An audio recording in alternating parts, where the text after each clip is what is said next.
अगर आप चाहते हैं कि आपका पिटिशन जो सक्सेसफुली अप्रूव हो जाए, तो कुछ पॉइंट्स हैं जो मैं आपसे डिस्कस करना चाह रहा हूँ। अगर आपने इसको फॉलो किया तो आपका चांसेस जो है 101% हो सकता है। आपको पता है कि जब पिटिशन सबमिट करते हैं EB-2 NIW के लिए, ये दो चीज़ें बड़ी इंपॉर्टेंट होती हैं। अगर आपने दो चीज इन पे काम किया ना, दो चीज़ों पे, तो समझो कि आपने 90% अपना अपना काम कंप्लीट कर दिया। नंबर वन, पिटिशन सबमिट करने के लिए आपका प्रोफाइल एक एक्स्ट्रा ऑर्डिनरी होना चाहिए, क्योंकि NIW है क्या? National interest waiver programme.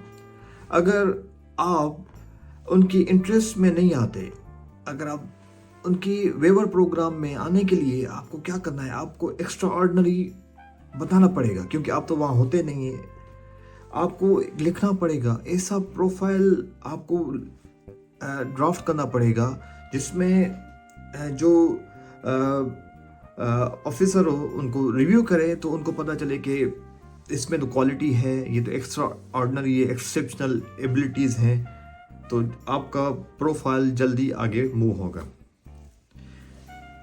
इसके लिए आपको क्या करना चाहिए, ये दो चीज़ें आप नोट कर लें। नंबर वन, जब आप अपना प्रोफाइल लिखते हैं पिटिशन सबमिशन के लिए, सबसे पहले आप देखें कि आपके पास कौन कौन सी अवार्ड अवेलेबल हैं, कौन कौन सी एप्रिसिएशन लेटर्स, कौन कौन सी रिकग्निशन, कौन कौन सी मीडिया पे जो आपने प्रेजेंटेशन दी है, कौन सी ऐसी चीज़ है, कौन से ऐसे डॉक्यूमेंट्स हैं आपके पास जो आप, जिनके बेसिस पे आप कहते हैं कि मैं एक्स्ट्रा ऑर्डिनरी हूँ, जिनके बेसिस पे आप कहते हो कि मैं एक्सेप्शनल कैंडिडेट हूँ ग्लोबली, जो अमेरिका आपको एक्सेप्ट करे NIW के लिए। अगर आपके पास 3-5 जितने भी आपके पास आपके करियर में from the beginning to the end, अगर आपके पास अवार्ड्स नहीं भी हैं तो आप चेक करें, कोशिश करें अवार्ड हासिल करने की, कहीं से रिकग्निशन ले लें किसी से, तो वो सामने रखें। सामने रख के उस बेसिस पे अपना प्रोफाइल पूरा बनाएं। उस बेसिस पे जितनी आपके पास, फॉर एग्जांपल किसी के पास 15, किसी के पास 20, किसी के पास 10 जितने सर्टिफिकेट्स हैं, अवार्ड मिले हैं, रिकग्निशन मिली है, तो उसको सामने रखें। जैसे कि वो सामने रख के उनके बारे में लिखें। फॉर एग्जांपल किसी को एक कंपनी में मिला है कि best employ of the year, basis क्या थी, best employ of the year, उसमें किसी ने कॉस्ट सेविंग की $1 मिलियन किसी कंपनी के लिए, तो वो सामने रखें। उस बेसिस पे लिखें, एक पैराग्राफ पूरा लिखें कि मैंने क्या किया था, मैं बेस्ट एम्प्लॉय था, मैंने क्या क्या एक्सपर्टीज़ अपनी दिखाई, जो अगर मैं अमेरिका में आऊँ तो मैं वो यूज़ करूँ तो अमेरिका के बेस्ट इंटरेस्ट के लिए हो सकता है। उसी तरीके से दूसरा कोई सर्टिफिकेट, तीसरा सर्टिफिकेट, इसी तरीके से जितने भी आपके पास अवार्ड रिकग्निशन है, तो उस बेसिस पे अगर आप प्रोफाइल लिखेंगे तो ऑफ कोर्स आप अपने RFE से बच सकते हैं। रिक्वेस्ट फॉर एविडेंस आपको बड़े मिनिमम चांसेस होते हैं कि आपको एक मतलब रिक्वेस्ट फॉर एविडेंस आपको आ जाए। आपके रिजेक्शन के चांसेस भी मिनिमम हो जाते हैं, क्योंकि आप जो बता रहे हो अपने प्रोफाइल में, आपके पास एविडेंस अवेलेबल है, आपके पास वो सर्टिफिकेट्स हैं, आपके पास वो रिकग्निशन है। तो आई डोंट थिंक सो कि जो रिव्यू करेगा तो कोई उसको शक होगा, क्योंकि आप सबमिट कर रहे हो सर्टिफिकेट सारे। सेकंड क्या है पॉइंट? सेकंड पॉइंट ये है कि जो आपके रिकमेंडेशन लेटर्स होते हैं, तो 3 से 5 ऐसे रिकमेंडेशन ले लें जिसमें जो आपने प्रोफाइल में कुछ लिखा है उसका उसमें बेसिस हो। कभी कभार क्या होता है ना कि कुछ लोग रेफरेंस लेटर कहीं और से लेके आते हैं जिसका आपने कोई जिक्र ही नहीं किया, जिसका आपने कुछ लिखा ही नहीं प्रोफाइल में। फॉर एग्जांपल आपने लिखा है कि XYZ कंपनी के लिए आपने काम किया। सेम एग्जांपल आपको दे रहा हूँ कि $1 मिलियन की आपने कॉस्ट सेविंग कर ली, ठीक है। तो अगर आप रिकमेंडेशन लेटर कहीं से लेते हैं तो इस रिकमेंडेशन लेटर में ऐसा जो ना पैराग्राफ लिखें कि मैंने ये काम किया था, जिस बेसिस पे मुझे रिकमेंड किया गया है, ये इसका रेफरेंस लेटर है। इसी तरीके से 3 से 5 लेटर ऐसे लें जो आपकी प्रोफाइल से मैच करते हो।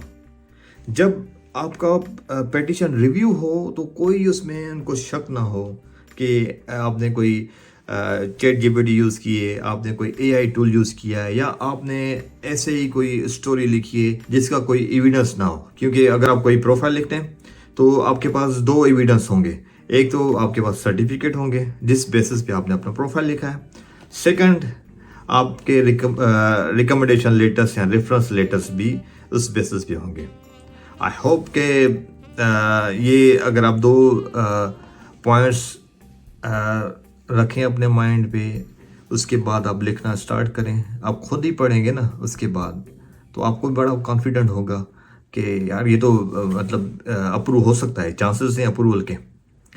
तो इसलिए किसी एजेंट के डिपेंडेंट ना रहें, किसी अटॉर्नी के डिपेंडेंट ना रहें, क्योंकि वो सिर्फ आपका केस पिटीशन दाखिल नहीं कर रहा, तो वो तो उनके पास 100 हज़ारों केसेस होते हैं। तो वो तो आप पे डिपेंडेंट करता है कि हमेशा आपसे ही कहेगा कि मुझे प्रोफाइल लिख के दें, मुझे डॉक्यूमेंट्स दें। वो तो सबमिट करेगा, आपसे फ़ीस लेगा, भारी किस्म की फ़ीस लेके सबमिट करेगा। फिर उसके बाद आपको RFE आएगी, रिक्वेस्ट फॉर एविडेंस आएगा। 89 डेज़ होते हैं आई थिंक। तो 89 डेज़ में फिर आपको जो अटॉर्नी, आपका जो एजेंट होगा या कंसल्टेंट होगा, वो आपसे कहेगा कि मुझे डॉक्यूमेंट्स दे दो, मैं सबमिट करूँ। तो इसलिए बेटर ये नहीं है कि आप शुरू से ही, जैसे आपको मैंने एक सजेशन दिए, अगर इस पर आप जाएंगे तो यकीन करें कि आपका केस अप्रूव हो सकता है। फिर मुझे याद करेंगे कि हाँ मैंने आपको सही थोड़ा गाइड किया। तो सबके अपने अपने मतलब सोच है, सबकी अपने अपने लॉजिक है। जो मैं लॉजिक बता रहा हूँ अपने केस के हिसाब से बता रहा हूँ कि अगर आपने ये सामने रखी चीज़ें तो आपका केस अप्रूव हो सकता है। आई होप करता हूँ कि आपने मेरी पुरानी और भी वीडियोस देखी होंगी, जिसमें मैं कोशिश करता हूँ कि जो एक्सपीरियंस है, जो मेरे साथ हुआ है या जो मेरे फ्रेंड्स के साथ हुआ है, वो आपके सामने रखूँ, ताकि आप भी उसी तरीके से सक्सेस होके फिर यहाँ पर आएँ और अपनी न्यू लाइफ स्टार्ट करें। तो आई होप करता हूँ कि आप जल्द से जल्द यहाँ पर आएँ और जल्द से जल्द कोशिश करें कि जल्द से जल्द सबमिट करें पिटीशन। जितना लेट करेंगे, हो सकता है कि रोज़ यहाँ पर कानून चेंज होता है, हो सकता है कि नेक्स्ट वीक क्या न्यू लॉ हो या नेक्स्ट मंथ क्या लॉ हो। तो इसलिए जो आपके माइंड में आया कि अगर आपको सबमिट करना है तो as soon as possible submit करें, आपका केस अप्रूव हो सकता है। Thank you for watching my videos. Check my these other videos so you will like it. Don't forget to go away without subscribing my channel, क्योंकि आगे जाके आपको ऐसे वीडियोस मिलेंगे जो आपके बड़े आपके काम आ सकते हैं। Thank you, bye.